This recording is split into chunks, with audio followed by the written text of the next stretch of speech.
Untuk seluruh adik-adikku sekalian yang saya cintai, saya banggakan, selamat belajar dan semoga ilmu yang didapatkan bermanfaat untuk menambah pengetahuan pendidikan adik-adik sekalian. Salam kita pada salam. Assalamualaikum warahmatullahi wabarakatuh. Salam sejahtera untuk kita semua.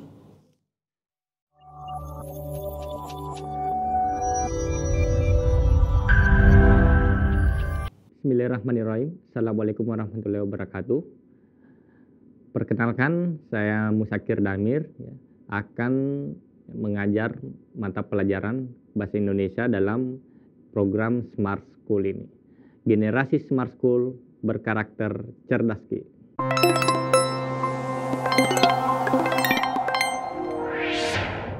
Baik anak-anakku sekalian, pada pertemuan kita kali ini, kita akan belajar Bahasa Indonesia untuk materi teks editorial. Nah, jadi karena ini adalah pertemuan pertama untuk teks editorial, maka pada kali ini kita akan membahas kompetensi pertama dalam teks editorial, yaitu mengidentifikasi informasi berupa pendapat, alternatif, solusi, dan simpulan yang terdapat dalam teks editorial. Khusus untuk pertemuan hari ini, tujuan pembelajaran kita itu fokus pada peserta didik mampu mengidentifikasi informasi dalam teks editorial. Jadi di akhir pembelajaran nanti anak-anakku sekalian saya harap mampu mengidentifikasi informasi yang terdapat dalam teks editorial. Nah sekarang coba kita lihat dulu seperti apa sih teks editorial itu. Nah, jadi kalau kita lihat gambar yang ada di sini, kita melihat orang sementara membaca koran. Jadi editorial itu terdapat dalam media cetak. Nah, terdapat dalam media cetak. Nah, selain itu bisa juga dia dalam internet. Jadi media itu biasa dalam bentuk cetak, bisa juga dia dalam bentuk media online di internet. Nah, misalnya seperti ini. Nah, kita lihat ini contoh. Ini adalah contoh teks editorial pada media cetak. Dia edisi Jumat 23 Oktober 2020 di Media Bisnis Indonesia. Di halaman 2 itu ada editorial berjudul Pastikan Vaksin Aman untuk Rakyat. Nah, kemudian ada juga contoh satu lagi teks editorial judulnya Bahu-membahu menjaga rupiah. Nah, ini adalah seperti inilah model teks editorial ketika kita temukan di media cetak. Nah, berikutnya, ini misalnya ketika dia di media internet, dia dalam bentuk media online di internet. Nah, seperti ini. Misalnya di Media Indonesia itu, kalau kita buka web Media Indonesia dan kita cari editorial, seperti ini tampilannya. Ada editorial yang berjudul Hapus Daerah Otonom Baru. DOB itu Daerah Otonom Baru Nah, hapus DOB gagal. Nah, ini editorial ini terbit pada tanggal 20 September hari Selasa di Media Indonesia. Dan di bawahnya ada editorial pada hari sebelumnya, Senin 19 September itu judulnya Energi Berlimpah untuk Negeri. Nah, jadi nanti kalau anak-anakku sekalian diminta mencari contoh teks editorial, bisa kalau ada Anda dapatkan media cetak bisa dicari di situ, bisa juga Anda cari di media internet lewat media online dari media massa itu. Nah sekarang sebenarnya teks editorial ini apa? Nah kita lihat Jadi teks editorial adalah artikel utama yang ditulis oleh redaktur koran yang merupakan pandangan redaksi terhadap suatu peristiwa aktual, fenomenal, dan kontroversial. Nah, jadi dari pengertian ini kita bisa lihat bahwa ternyata editorial itu berupa artikel yang menulis adalah redaktur koran. Nah, isinya apa? Isinya berupa pandangan redaksi. Nah, kemudian tentang apa? Nah, tentang sebuah peristiwa yang bersifat aktual. Yang mana yang disebut aktual? Peristiwa itu sering menjadi sorotan. Nah, itulah yang disebut dengan aktual. Peristiwa yang sering menjadi sorotan.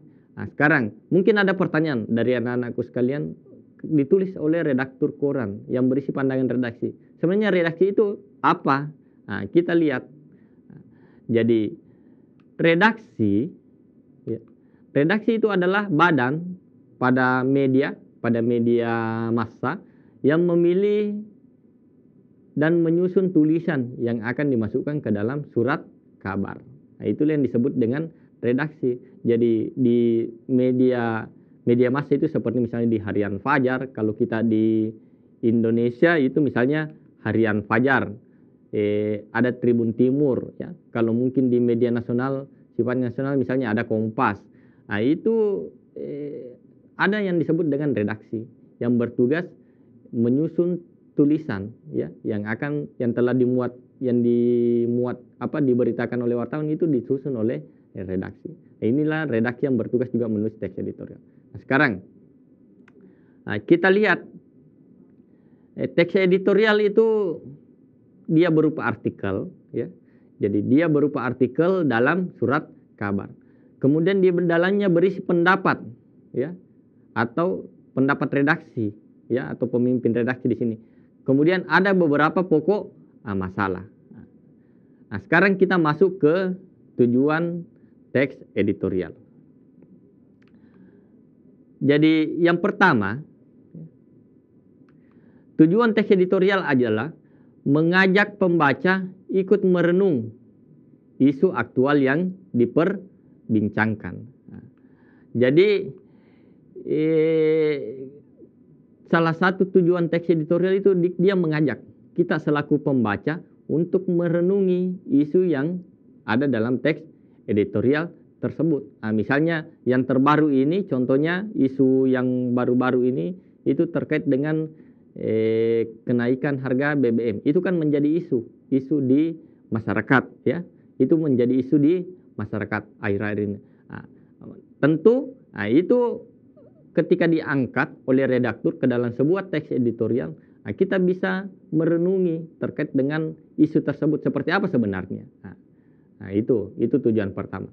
Kemudian yang kedua, ruang redaktur memberikan pandangan terhadap isu. Nah, makanya dalam teks editorial tersebut terdapat pandangan-pandangan redaksi terkait dengan isu tadi. Nah, dari pandangan-pandangan tersebut kita selaku pembaca teks editorial bisa berpikir, ya, bahwa ternyata kita bisa paham, ternyata persoalan atau isu ini persoalannya seperti ini. Karena pandangan-pandangan yang dikemukakan oleh redaksi dalam sebuah teks editorial tentu berdasarkan fakta-fakta yang terjadi seperti apa. Jadi dia redaksi menulis pandangannya tentu berdasarkan fakta-fakta yang terjadi terkait dengan isu tersebut. Kemudian dia memberikan argumen terkait dengan isu yang berkembang itu. Nah, kemudian yang ketiga, menggerakkan pembaca untuk tergerak, terlibat, atau memahami lebih dekat terhadap isu yang sedang banyak dibicarakan. Nah, jadi ketika kita sudah membaca berbagai teks editorial terkait dengan isu tersebut, tentu kita akan terlibat untuk memahami isu tersebut, ya. Beberapa fakta sudah disajikan, fakta-fakta terkait isu disajikan oleh redaktur, kemudian kita mencoba membaca dan memahami, maka tentu kita akan bisa memahami isu tersebut, ya. Nah, sehingga ketika ada diskusi-diskusi ringan, misalnya di masyarakat atau di kelas, tentu kita bisa menyampaikan argumen kita terkait dengan isu yang dibahas tersebut. Nah, kemudian yang keempat, memberikan pemikiran atau mengajarkan penyelesaian masalah. Nah, tentu isu yang diangkat dalam teks editorial itu tentu ada perbedaan-perbedaan pandangan atau pendapat di masyarakat terkait dengan isu tersebut. Nah, dari teks editorial ini tentu ada tawaran-tawaran penyelesaian masalah yang ditawarkan oleh redaksi. Nah, itu bisa memberikan pemikiran atau mengajarkan kepada kita selaku pembaca bahwa ternyata isu ini penyelesaian masalahnya mestinya seperti ini. Nah, itu. Nah, jadi inilah 4 tujuan dari teks editorial. Oke, berikut kita masuk ke ciri-ciri teks editorial. Jadi yang pertama, ya, teks editorial itu berisi tema yang aktual dan faktual. Maksudnya apa? Tema yang aktual berarti dia menjadi isu yang diperbincangkan di masyarakat, ya. Seperti tadi yang saya katakan, atau mungkin bahasanya bahasa anak-anakku sekalian selaku pelajar mungkin bisa dikatakan viral, ya. Persoalan ini lagi viral. Itulah tema yang diangkat dalam teks editorial. Dia menjadi perbincangan di masyarakat. Kemudian dia sifatnya faktual. Faktual artinya terbaru dia, ya. Jadi makanya dalam media itu dia mengangkat misalnya Senin sampai Jumat itu selalu ada teks editorial. Di kolom opini itu selalu ada editorial yang dicantumkan. Karena persoalan atau isu-isu yang terbaru dan dia viral atau bersifat aktual itu akan dibahas dalam teks editorial oleh redaksi. Kemudian berikutnya, dia bersifat argumentatif. Argumentatif di sini artinya kalimat-kalimat yang dituangkan oleh redaktur dalam teks editorial itu bersifat argumentatif atau bersifat pendapat atau pandangan. Makanya tadi di definisi dikatakan teks editorial itu berisi pandangan redaksi. Karena memang argumen-argumen dari redaksi dituangkanlah ke dalam teks editorial itu. Tapi tentu argumen ini dibuat berdasarkan fakta-fakta, tidak mengada-ngada. Itu. Makanya ciri yang ketiga adalah sistematis dan logis, masuk akal, ya. Jadi pandangan-pandangan dikemukakan itu bisa diterima secara akal, logis, bisa diterima oleh masyarakat. Makanya ketika redaktur berpendapat dalam sebuah teks editorial, tentu ada bukti-bukti konkret yang disajikan. Misalnya datanya seperti apa. Seperti tadi saya katakan misalnya, yang baru-baru ini yang banyak menjadi perbincangan adalah kenaikan bahan bakar minyak, ya, BBM bersubsidi, Pertalite itu naik menjadi 10.000. Tentu supaya logis dan sistematis, tentu redaktur akan menyampaikan, ya, berapa subsidi BBM sebenarnya, ya, berapa anggarannya di APBN. Kemudian apa dasarnya sehingga ini harus dinaikkan. Kemudian reaksinya masyarakat seperti apa. Itulah yang disebut dengan sistematis dan logis. Hal-hal yang diungkapkan dalam teks editorial itu dapat diterima secara akal sehat. Kemudian yang keempat adalah berisi fakta dan opini. Jadi dalam sebuah teks editorial tentu dia berisi fakta, ada kalimat fakta, ada kalimat opini. Cuman kalimat fakta dan kalimat opini itu akan kita bahas pada pertemuan selanjutnya. Jadi untuk pertemuan ini kita cukup membahas pada informasi apa yang terdapat dalam teks editorial. Nah sekarang, ini berbagai judul teks editorial. Kita lihat misalnya, ya. Yang pertama ini editorial yang terbit pada hari Sabtu, tanggal 17 September kemarin, ya, tahun 2022, ada editorial yang diterbitkan oleh Media Indonesia, judulnya mempersiapkan akhir pandemi. Kalau tadi kita merujuk pada pengertian teks editorial, termasuk ciri-ciri teks editorial, termasuk tujuan teks editorial, kita bisa melihat bahwa ini kan termasuk isu aktual yang terjadi pada September ini, ya. Makanya pada tanggal 17 diangkatlah. Kenapa menjadi isu aktual ini? Karena itu tadi, selama 2 tahun ini kita misalnya mengalami pandemi COVID-19, makanya dulu pembelajaran sistemnya daring. Tapi akhir-akhir ini kita sudah melihat bahwa pembelajaran sudah dilakukan secara tatap muka. Makanya muncul sebuah isu bahwa ini mungkin sudah menjadi akhir dari pandemi COVID-19. Makanya redaktur melihat isu ini mencuat di masyarakat, maka dibuatlah teks editorial berjudul mempersiapkan akhir pandemi. Kemudian ada contoh berikut, ya. Judulnya adalah pemimpin tepat untuk transisi Jakarta. Editorial ini juga muncul di Media Indonesia pada hari Rabu 14 September 2022. Jadi bulan ini juga. Kenapa bisa muncul ini? Itu kan kalau anak-anakku sekalian sering membaca berita di Google, men-search informasi, ini kan aktual kemarin, ya. Kita ketahui bahwa Gubernur DKI Jakarta itu ini bersifat nasional yang isunya, ya, akan berakhir masa jabatannya pada bulan Oktober. Makanya sekarang di masyarakat, ya, di masyarakat di Jakarta khususnya, tapi di Indonesia juga menjadi perbincangan secara umum bahwa akan terjadi pengisian kepemimpinan di DKI Jakarta. Karena kita ketahui bahwa tentu pilkada serentak itu kan diadakan pada November 2024. Maka akan ada kekosongan setelah Gubernur DKI selesai masa jabatannya pada Oktober bulan depan. Tentu ada kekosongan. Untuk mengisi itu tentu harus ada yang mengisi. Masa transisi ini harus diisi oleh pemimpin yang menurut redaksi harus diisi dengan pemimpin yang tepat.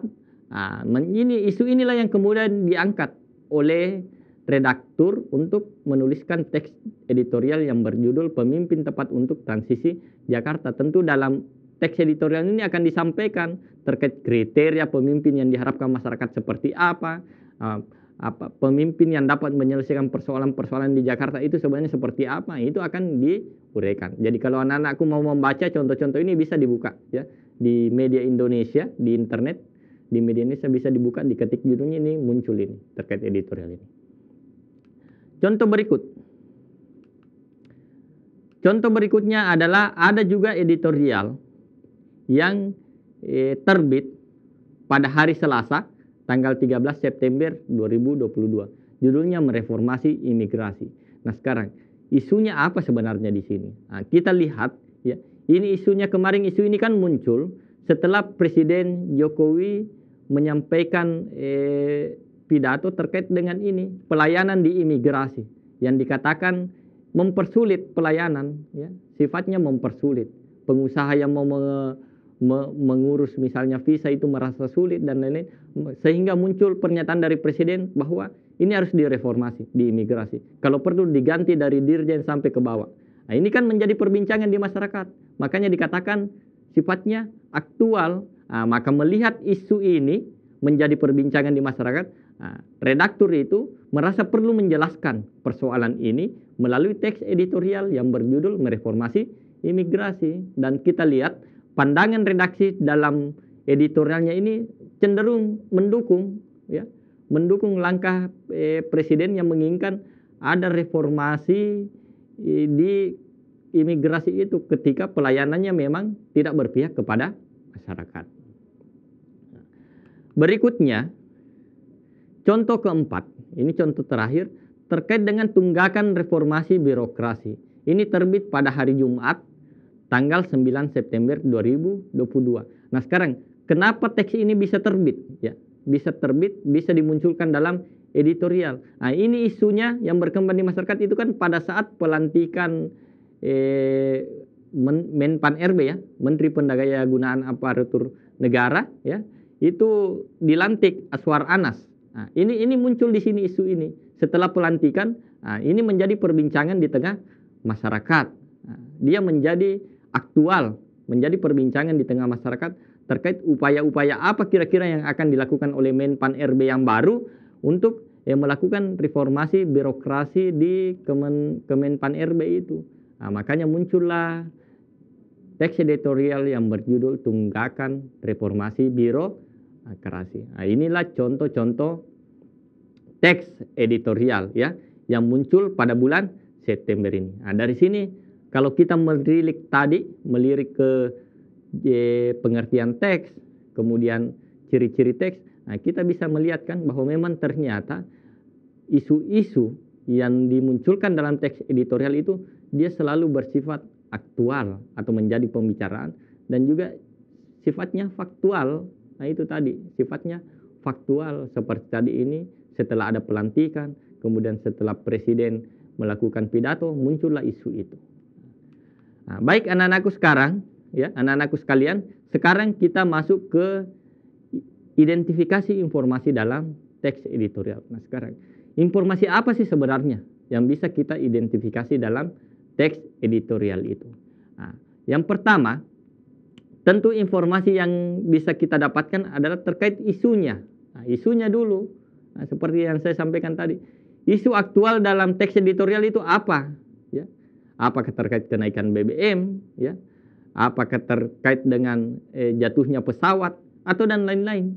Jadi ketika kita membaca teks editorial, anak-anakku nanti bisa melakukan langkah-langkahnya. Ya, Nah, kita harus mencari dulu isu apa sebenarnya yang ada dalam teks editorial tersebut. Kemudian setelah mengetahui isu, kita bisa melihat ya dari pandangan-pandangan yang dikemukakan redaksi dalam teks editorial itu, kita bisa melihat tanggapan redaktur sebenarnya ini ditujukan kepada siapa. Nah, karena anak-anakku juga harus paham bahwa yang disebut dengan teks editorial itu tentu tanggapan-tanggapan itu tentu ada target, ditujukan kepada siapa. Dengan harapan melalui pandangan redaksi itu, yang tentunya pandangan redaksi ini muncul berdasarkan isu atau tanggapan-tanggapan yang terjadi di masyarakat, ditulislah dan ditujukan kepada siapa. Dengan harapan pihak yang dituju ini tentu bisa mengambil keputusan yang tepat atau bisa mengambil kebijakan yang tepat terkait dengan isu yang menjadi persoalan. Seperti itu. Kemudian berikut sikap atau keberpihakan redaksi. Jadi dalam sebuah teks editorial kita juga bisa mendapatkan informasi bagaimana sikap atau keberpihakan redaksi dalam teks editorial tersebut. Apakah dia berpihak kepada pemerintah misalnya, mendukung langkah pemerintah, atau justru berpihak kepada masyarakat misalnya, ya, mendukung langkah masyarakat yang melakukan protes dan sebagainya. Itu kita bisa lihat. Dan tentu keberpihakan atau sikap redaksi dalam teks editorial itu didasarkan pada fakta-fakta lapangan yang terjadi. Jadi bukan hanya mendengarkan pandangan pemerintah, tentu dia juga mendengarkan pandangan-pandangan masyarakat terkait dengan isu itu, kemudian dia rumuskan, dia sebenarnya yang mana yang tepat. Kemudian berikut kita juga bisa mendapatkan informasi terkait saran apa atau rekomendasi apa yang dikemukakan redaksi terkait dengan isu tersebut. Makanya teks editorial itu sebenarnya cukup bagus karena ada saran atau ada rekomendasi yang dikemukakan oleh redaksi terkait dengan isu yang muncul. Jadi dia tidak hanya memunculkan masalah, tapi memberikan solusi atau memberikan saran terkait dengan isu tersebut. Dan tentu saran ini berdasarkan itu tadi, berdasarkan isu-isu yang berkembang, apakah dari sisi pemerintahnya, apakah dari sisi masyarakatnya, dari sisi pengusahanya dan lain sebagainya. Tentu ini jadi harus matang memang ini ya. Redaktur dalam membuat sebuah teks editorial dia harus sifatnya pemikirannya harus matang, melihat dari segala sisi. Itu. Sekarang baik anak-anakku sekalian, sekarang kita coba ya. Kita akan coba menganalisis atau mengidentifikasi informasi dalam sebuah teks editorial. Oke, saya bacakan dulu teksnya. Rencana Fatwa Haram oleh Majelis Ulama Indonesia atau MUI tentang bahan bakar minyak bersubsidi menuai banyak tanggapan. Bagaimanapun, fatwa selama ini dipercaya sebagai alat manjur yang digunakan para ulama untuk menjustifikasi suatu perkara tertentu. Halal, haram, mubah, dan lain-lain. Alasan MUI akan mengeluarkan fatwa haram cukup masuk akal. Dilihat dari segi hak, subsidi untuk orang miskin tidak etis jika diambil orang mampu. Akibatnya, ketika ada orang yang mengambil jatah orang miskin, bisa mengarah ke pelanggaran hak asasi manusia. Rencana fatwa ini memang masih berupa wacana. Apalagi, rencana dikeluarkan fatwa ini berkaitan dengan langkah pasokan BBM premium di beberapa daerah. Salah satu pemicunya adalah tingginya harga minyak dunia. Bank Dunia sudah memperingatkan adanya ancaman dalam perekonomian Indonesia, yaitu bahaya tingginya subsidi karena kenaikan harga minyak dunia. Pemerintah seharusnya menaikkan harga BBM bersubsidi karena kenaikan harga itu akan mengurangi jumlah subsidi, ya, akan mengurangi jumlah subsidi BBM dan memperkecil perbedaan harga non subsidi. Kita berharap rencana fatwa haram BBM bersubsidi untuk kalangan masyarakat mampu harus melalui pendataan dan keinginan dari masyarakat. Meskipun fatwa MUI berdasarkan hukum Islam, penjajakan harus dilakukan sehingga fatwa pun tidak kontraproduktif. Nah, kalau kita lihat teks ini, kalau kita mau analisa teks ini, nah, kita coba lihat, kalau kita mau analisa, nah, kita coba lihat seperti tadi saya katakan, bahwa dalam mengidentifikasi informasi dalam teks editorial, yang kita cari pertama adalah isunya apa. Nah, kira-kira isunya seperti apa? Nah, kalau di sini kita bisa lihat bahwa isu dalam teks editorial ini adalah terkait ini. Ada fatwa dari MUI, fatwa haram dari MUI terkait dengan bahan bakar minyak bersubsidi. Nah, meskipun fatwa ini masih berupa rencana, dia masih berupa rencana, tapi ini kan sudah menjadi isu. Ini sudah menjadi isu aktual di masyarakat, utamanya di masyarakat pengguna BBM, bahwa haram kalau kita beli BBM sementara kita ini adalah orang mampu. Jadi ini menjadi isu aktual, maka diangkatlah menjadi teks editorial. Maka kalau kita lihat isu aktualnya apa, tentu terkait dengan fatwa haram. Itu tadi. Nah, sekarang yang kedua, kalau yang ditanyakan tadi terkait dengan teks ini ditujukan kepada siapa? Teks ini ditujukan kepada siapa? Nah, tentu yang ditujukan adalah ini, MUI atau Majelis Ulama Indonesia.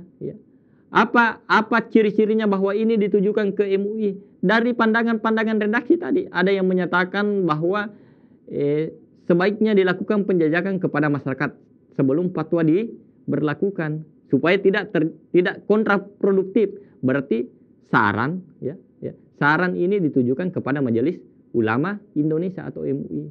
Berarti teks editorial ini diharapkan dibaca oleh MUI dan dijadikan sebagai pertimbangan sebelum menetapkan fatwa itu.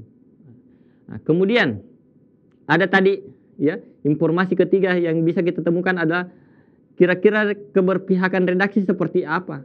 Nah, tentu kalau kita lihat, kalau kita baca dalam teks ini, keberpihakan redaksi itu tentu ada pada kalimat-kalimat terakhir tadi, Nah, dia ke masyarakat,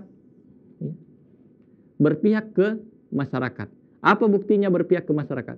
Nah, buktinya adalah bahwa sebelum menetapkan fatwa, dia harus melakukan melalui pendapat dan keinginan dari masyarakat. Berarti ini menampung aspirasi dari masyarakat. Setelah isu ini muncul, kemudian muncul beberapa perbincangan di masyarakat, ditampunglah perbincangan itu oleh pihak redaksi, kemudian disampaikan bahwa ini sebaiknya melalui pendapat atau keinginan dari masyarakat, sehingga perlu dilakukan penjajakan. Nah, dan terakhir tadi, informasi yang bisa kita temukan berupa saran atau rekomendasi. Nah, sarannya di mana? Kita bisa lihat ini pada kata kita. Kita berharap, berarti yang namanya harapan, berarti itu adalah saran. Harapan saya seperti ini. Nah, berarti secara tidak langsung dia memberitahukan kepada kita bahwa sebaiknya begini. Nah, itu yang disebut dengan saran atau rekomendasi. Maka sarannya adalah ini, rencana fatwa haram BBM bersubsidi untuk kalangan masyarakat mampu harus melalui pendapat dan keinginan masyarakat. Jadi seperti ini cara menganalisa.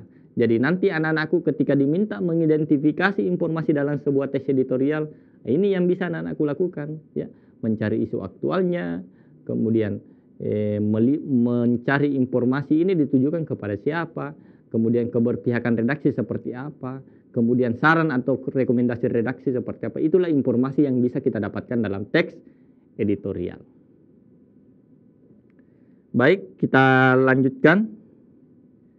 Nah, sekarang dari hasil analisa yang saya lakukan tadi, ini kan tadi kita analisa dalam teksnya. Nah, itu kita sudah temukan tadi, bahwa isu aktualnya adalah rencana fatwa haram oleh MUI. Nah, itu isu aktualnya.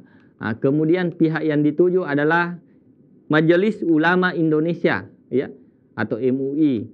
Kemudian keberpihakan redaksi, masyarakat pengguna BBM bersubsidi. Dan terakhir, saran redaksi apa? berharap rencana fatwa ini melalui pendapat dan keinginan dari masyarakat. Seperti ini cara kita dalam mengidentifikasi informasi yang terdapat dalam teks editorial.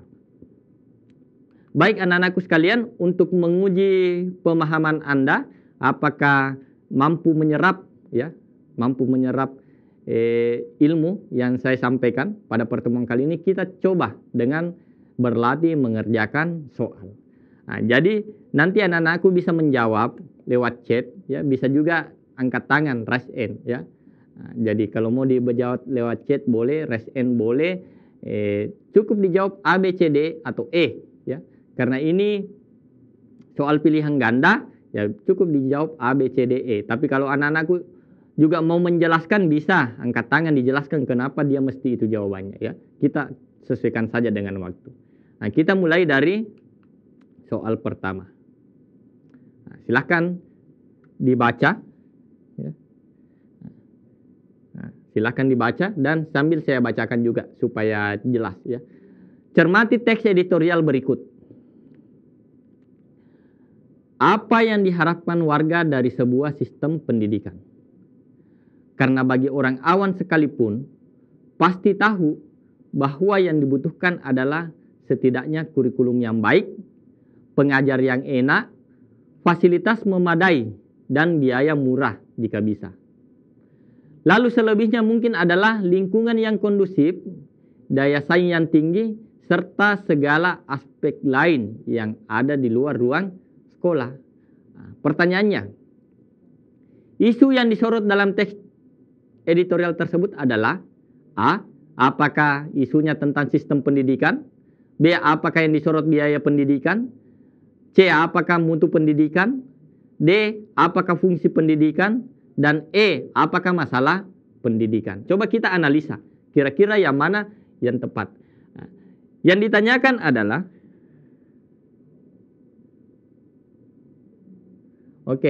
yang ditanyakan adalah isu. Isu apa yang disorot? Isu apa yang disorot? Kalau kita lihat dari sini, dia sudah katakan tadi, apa yang diharapkan dari sebuah sistem pendidikan, ya. Apa itu sistem pendidikan itu? Ini dia jelaskan, ya. Kurikulum, pengajar, fasilitas, biaya, kemudian daya saing, serta aspek lainnya. Kalau kita lihat biaya ini kan memang dibahas, tapi bukan fokus, bukan spesifik ke biaya, ya, isunya, ya. Ada tapi tidak spesifik ke biaya. Mutu juga ada tapi tidak spesifik. Kemudian fungsi, ya. Fungsi ada tidak spesifik. Kalau masalah ini masalah pendidikan, ya. Masalah tapi ini sifatnya tidak spesifik ke teks, ya. Yang spesifik itu terkait dengan sistem pendidikannya. Jadi sistem pendidikan inilah yang disorot, ya. Sistem pendidikan inilah yang disorot dalam teks ini. Dia menginginkan sistem pendidikan yang baik. Apanya itu yang baik? Diharapkan kurikulumnya, pengajarnya, fasilitasnya, kemudian daya saingnya, dan seterusnya. Maka jawaban yang masuk tadi yang menjawab A, itu sudah tepat, ya, itu tepat.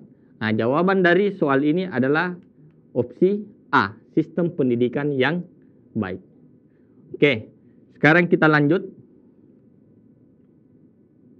ke soal nomor 2. Coba perhatikan, ya. Saya bacakan.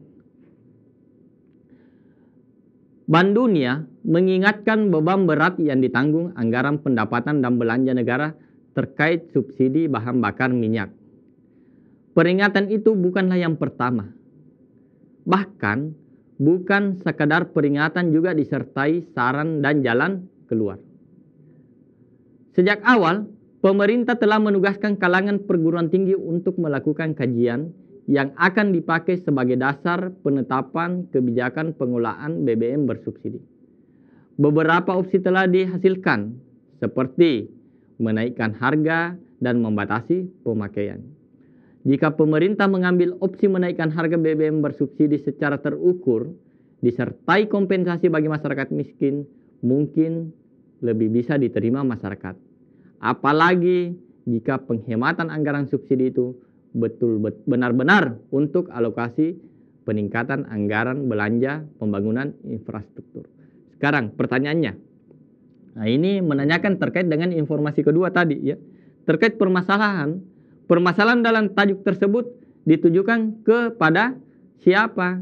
Apa kepada Bank Dunia, kepada perguruan tinggi, atau kepada pemerintah, atau kepada pengusaha, atau kepada masyarakat. Jadi kita harus berpikir kira-kira masyarakat ya, redaksi menulis tajuk ini siapa yang dia mau kasih lihat ya, bahwa harus seperti ini. Oke, nah, kalau kita coba lihat ya, ini kan masalah kenaikan BBM. Kemudian ada penyampaian dari redaksi ya, dia katakan jika pemerintah ya, ini ya. Nah, saya coba perlihatkan kata kuncinya di mana ya. Nah, kata kuncinya di sini. Jika pemerintah mengambil opsi menaikkan harga BBM secara terukur disertai kompensasi, mungkin bisa diterima oleh masyarakat. Berarti ini kan ditujukan kepada pemerintah. Atau bisa dikatakan, atau bisa saja saya katakan begini, sebaiknya pemerintah mengambil opsi menaikkan, tapi dengan kompensasi kepada masyarakat miskin. Berarti jelas ya, isu ini atau permasalahan ini ditujukan kepada pemerintah. Maka jawaban anak-anakku sekalian tepat ya, sangat tepat. Jawabannya adalah C. Oke, sekarang kita coba masuk ke soal yang ketiga. Saya coba bacakan ya.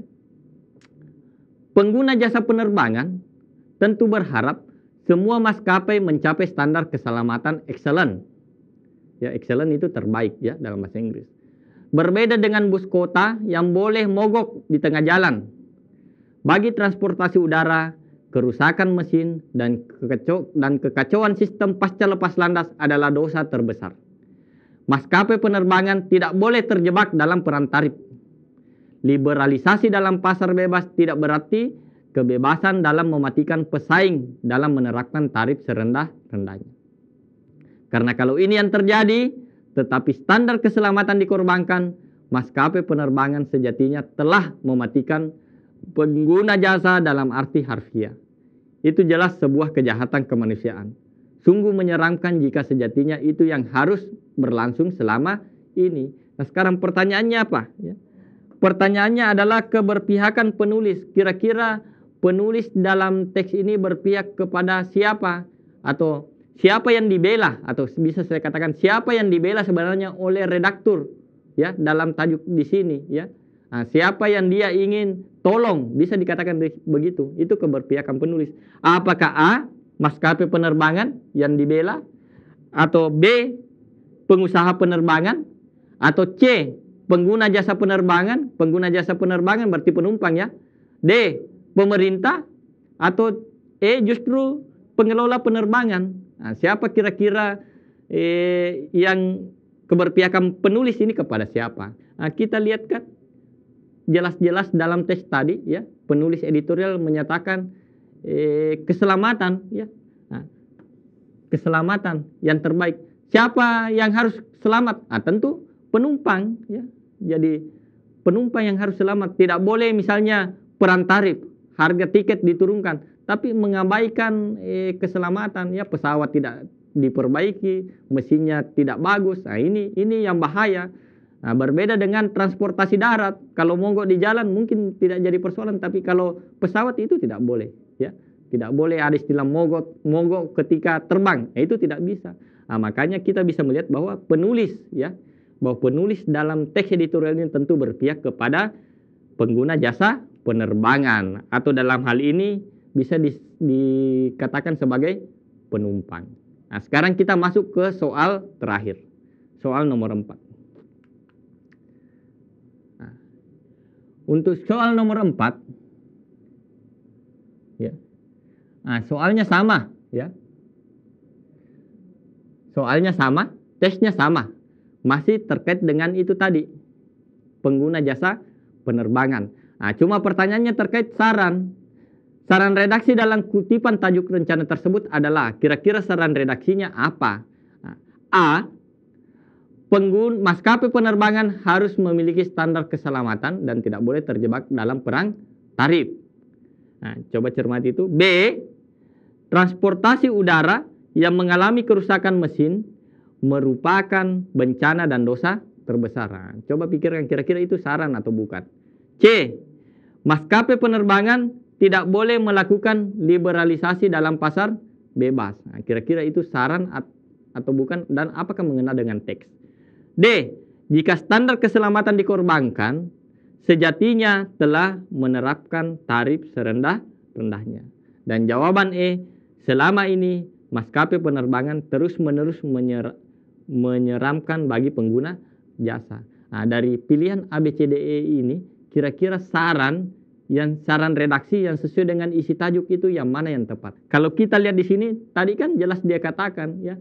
Nah, ini di paragraf pertama, pengguna jasa penerbangan tentu berharap semua maskapai mencapai standar keselamatan. Nah, berharap, nah, berarti ini harapannya ya. Atau dia bisa katakan, saya sarankan harus mencapai standar keselamatan. Nah, itu sama saja kalau dia katakan begitu. Berarti sarannya di situ. Selain itu, sarannya tadi ya, ini tadi ya, tidak boleh terjebak. Nah, tidak boleh terjebak dalam perang tarif. Atau bisa dikatakan, jangan terjebak dalam perang tarif. Berarti sarannya tepat. Ada dua ya. Dia menginginkan maskapai penerbangan harus memiliki standar keselamatan dan tidak terjebak dalam perang tarif. Oke, itulah anak-anakku. Jadi jawaban di sini dari soal keempat ini adalah A. Jadi saya rasa dari jawaban-jawaban yang masuk, saya berkesimpulan bahwa anak-anakku semua sudah memahami bagaimana cara mengidentifikasi informasi yang terdapat dalam teks editorial. Ya, untuk pertemuan kali ini, karena waktu kita sudah selesai, saya rasa cukup.